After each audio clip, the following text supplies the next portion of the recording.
ಅಮ್ಮ, ಏನು ಮಾಡ್ತಿದ್ದೀಯಾ? ಅಮ್ಮ, ನಿಮ್ಮದು ಬಾಲ್ಯದ ಜೀವನ ಹೇಗಿತ್ತು ಅಂತ ಹೇಳಮ್ಮ. ಆಯಿತು ಪಿಂಕಿ, ಹೇಳ್ತೀನಿ. ನಮ್ದು ಅವಾಗೆಲ್ಲ ಫ್ಯಾಮಿಲಿ ಎಲ್ಲರೂ ಒಂದೇ ಕಡೆ ಇರ್ತಾಯಿದ್ವಿ.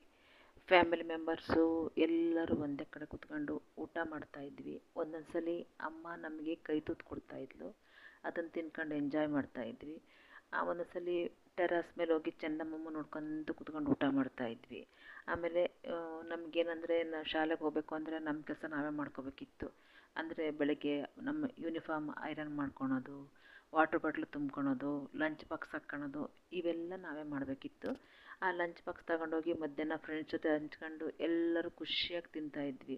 ಆಮೇಲೆ ಇನ್ನೊಂದೇನಂತಂದರೆ ಎಲ್ಲ ಶಾಲೆಗಳಿಗೂ ವ್ಯಾಯಾಮಕ್ಕಾಗಿ ಒಂದು ಕ್ಲಾಸ್ ತೊಗೊತಾಯಿದ್ರು. ಆ ಟೈಮಲ್ಲಿ ನಾವು ಚೆನ್ನಾಗೆಲ್ಲ ಪಿ ಟಿ ಸರ್ ಏನು ಹೇಳ್ಕೊಡ್ತಾರೋ ಅದನ್ನೆಲ್ಲ ಚೆನ್ನಾಗಿ ಮಾಡಬೇಕಿತ್ತು. ಮಾಡಲಿಲ್ಲ ಅಂದರೆ ಪಿ ಟಿ ಸರು ಹಿಂದ್ಗಡೆಯಿಂದ ಪಿ ಪಿ ಊದ್ಕೊಂತ ಬಂದು ಸರ್ರಾಗಿ ತಲೆ ಹೊಡೆದು ಕಿವಿ ಬಗ್ಗಿಸಿ ನಿಲ್ಲಿಸ್ತಾಯಿದ್ರು. ತುಂಬ ಒಂಥರ ಹೆದರಿಕೆ ಆ ಥರ. ಅವಾಗಂದರೆ ಗುರುಗಳು ಅಂತಂದರೆ ತುಂಬ ರೆಸ್ಪೆಕ್ಟ್ ಇತ್ತು. ಇನ್ನೊಂದು ಏನಂತಂದರೆ ಭಾನುವಾರ ಬಂದರೆ ಖುಷಿನೋ ಖುಷಿ. ಯಾಕಂದರೆ ಮಹಾಭಾರತ ಮತ್ತು ರಾಮಾಯಣ ಅಂತ 2 ಧಾರಾವಾಹಿ ಬರ್ತಾಯಿದ್ವು. ಆಗಿನ ಟೈಮಲ್ಲಿ ಎಲ್ಲರ ಮನೇಲೂ ಟಿ ವಿ ಇರ್ತಿರಲಿಲ್ಲ. ನಾವೇನು ಮಾಡ್ತಾಯಿದ್ವಿ, ಯಾರ ಮನೇಲಿ ಟಿ ವಿ ಇರುತ್ತೋ ಅವ್ರ ಮನೆಯಲ್ಲಿ ಹೋಗಿ ಕೂತ್ಕೊಂಡು ಟಿ ವಿ ನೋಡ್ತಾಯಿದ್ವಿ. ಅದು ಹಿಂದಿ ಲ್ಯಾಂಗ್ವೇಜಲ್ಲಿ ಬರ್ತಾಯಿತ್ತು. ಯಾಕಂದರೆ ಅದು ದೆಹಲಿ ದೂರದರ್ಶನದಿಂದ ಬರೋದ್ರಿಂದ ಹಿಂದಿ ಧಾರಾವಾಹಿ ಬರ್ತಿತ್ತು.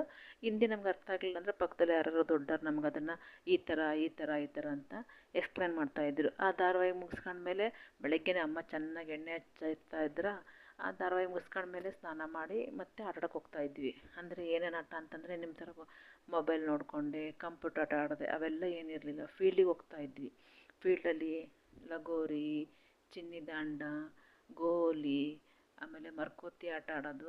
ಇನ್ನೊಂದು ಹಳೇ ಸೈಕಲ್ದು ಟೈರ್ ಇರುತ್ತಲ್ಲ ಅದನ್ನು ಎಷ್ಟು ದೂರ ತಳ್ಕೊಂಡು ಹೋಗ್ತಾಯಿದ್ವಿ. ಅಕಸ್ಮಾತ್ ಮಧ್ಯೆ ಏನಾದರೂ ಬಾಯಾರಿಕೆ ಆಯಿತು ಅಂತಂದರೆ ಅಲ್ಲಿ ಯಾರ ಮನೆ ಇದ್ದರೆ ಆ ಮನೆಯಲ್ಲಿ ನೀರು ಇಸ್ಕೊಂಡು ಕುಡಿತಾಯಿದ್ವಿ. ರೋಡ್ ಸೈಡ್ ನಲ್ಲಿ ನೀರು ಕುಡಿತಿದ್ವಿ, ಬಾವಿ ನೀರು ಕುಡಿತಾಯಿದ್ವಿ. ಆದರೆ ನಮ್ಗೆ ಯಾವುದು ಶೀತ ಕೆಮ್ಮು ಆಗ್ತಾನೆ ಇಲ್ಲ. ಆದರೂ ವರ್ಷದಾಗ 1 ಸಲ 2 ಸಲ ಆಗ್ತಿತ್ತು. ಅವಾಗೆಲ್ಲ ನಾವು ಹಾಸ್ಪಿಟ್ಲ್ ಮುಖ ಜಾಸ್ತಿ ನೋಡ್ತಾನೇ ಇರಲಿಲ್ಲ. ಆ ಟೈಮಲ್ಲಿ ಅಜ್ಜಿ ಕಷಾಯ ಮಾಡಿಕೊಡ್ತಾಯಿದ್ರು. ಕುಡಿದು ಸ್ವಲ್ಪ ಹೊತ್ತು ಮಲ್ಕೊಂಡು ರೆಸ್ಟ್ ಮಾಡಿದರೆ ಸರಿ ಹೋಗ್ತಾಯಿತ್ತು. ಆಮೇಲೆ ಇನ್ನೊಂದು ಏನು ಮಾಡ್ತಾಯಿದ್ವಿ ಅಂದರೆ ಕುಟ್ಟುಂಡಿ ಅಂತ ಮಾಡ್ತಾಯಿದ್ವಿ. ಆ ಕುಟ್ಟುಂಡಿ ಹೆಂಗೆ ಮಾಡ್ತಾಯಿದ್ವಿ ಅಂದರೆ ಎಲ್ಲ ಫ್ರೆಂಡ್ಸು ಒಬ್ಬೊಬ್ಬರ ಮನೆಗೆ ಒಂದೊಂದು ಸಾಮಾನು ತರ್ತಾಯಿದ್ರು. ಅಂದರೆ ಹುಣಸೆಹಣ್ಣು ಒಬ್ಬರು, ಜೀರಿಗೆ ಒಬ್ಬರು, ಉಪ್ಪು ಒಬ್ಬರು ಹಿಂಗೆ ತೊಗೊಂಬರ್ತಾಯಿದ್ರು.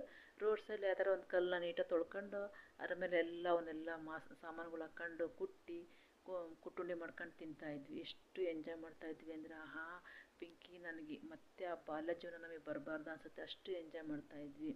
ಆಮೇಲೆ ಸ್ಕೂಲು ಎಷ್ಟೇ ದೂರ ಇದ್ದರೂ ನಡ್ಕೊಂಡು ಹೋಗ್ತಾಯಿದ್ವಿ. ಮತ್ತು ಇನ್ನೊಂದೇನೆಂದರೆ ಅಮ್ಮ ಎಷ್ಟು ಶಿಸ್ತಿನ ಸಿಪಾಯಿಯಾಗಿರ್ತಿದ್ಲು ಅಂದರೆ ಅಮ್ಮ ಮಾಡೋ ಕೆಲಸನೆಲ್ಲ ನಮಗೆ ಹೇಳ್ಕೊಡ್ತಾಯಿದ್ಲು. ಅಡುಗೆ ಕೆಲಸದಲ್ಲಿ ನಾವು ಹೆಲ್ಪ್ ಮಾಡಬೇಕಿತ್ತು. ಗುರುಗಳಾದರೂ ಅಷ್ಟೇ, ಅವಾಗೆಲ್ಲ ಜಾಸ್ತಿ ಪ್ರೈವೇಟ್ ಸ್ಕೂಲ್ಗಳು ಇರಲಿಲ್ಲ, ಗೌರ್ಮೆಂಟ್ ಸ್ಕೂಲ್ಗಳೇ ಜಾಸ್ತಿ ಇರೋದ್ರಿಂದ ಗುರುಗಳು ನಮಗೆ ಎಷ್ಟು ಚೆನ್ನಾಗಿ ಹೇಳ್ಕೊಡ್ತಾಯಿದ್ರು ಅಂದರೆ ಒಂದು ಸ್ಪೆಲ್ಲಿಂಗ್ ತಪ್ಪಾದರೂ 10 ಸಲ ಅದನ್ನ ಬರ್ಕೊಂಬರ್ಬೇಕಿತ್ತು ನಾವು. ಆ ಥರ ಮಾಡ್ತಾಯಿದ್ರು. ಹಂಗಾಗಿ ನಾವು ಇವಾಗಲೂ ಕೂಡ ಓದೋದ್ರಲ್ಲಿ ಸ್ಪೆಲ್ಲಿಂಗಲ್ಲಿ ಯಾವತ್ತೂ ನಮ್ಮದು ಮಿಸ್ಟೇಕ್ ಆಗೋದಿಲ್ಲ. ಆಮೇಲೆ ಹೊಡೆದ್ರು ಕೂಡ ಯಾವ ಪೇರೆಂಟ್ಸ್ ಬಂದು ನಮಗೆ ನಮ್ಮ ಮಕ್ಳಿಗೆ ಯಾಕೆ ಹೊಡೆದ್ರಿ ಆ ಥರ ಎಲ್ಲ ಕೇಳ್ತಾನೇ ಇರಲಿಲ್ಲ. ಅಷ್ಟು ಗುರುಗಳು ಅಂದರೆ ನಮ್ಗೆ ಅಷ್ಟು ಗೌರವ ಇತ್ತು. ಅವ್ರ ಮೇಲೆ ಅಷ್ಟು ಹೋಪ್ಸ್ ಇತ್ತು. ಯಾಕಂದರೆ ಅಷ್ಟು ಜನ ನಮ್ಮನ್ನು ಭಾಳ ಚೆನ್ನಾಗಿ ತೀಡಿ ನಮ್ಮನ್ನು ಚೆನ್ನಾಗಿ ಓದ್ಕೊಳ್ಳೋದು ಎಲ್ಲ ಹೇಳ್ಕೊಡ್ತಾಯಿದ್ರು. ಈ ಥರ ಇನ್ನೂ ಎಷ್ಟೊಂದು ನೆನಪುಗಳಿದ್ದಾವೆ.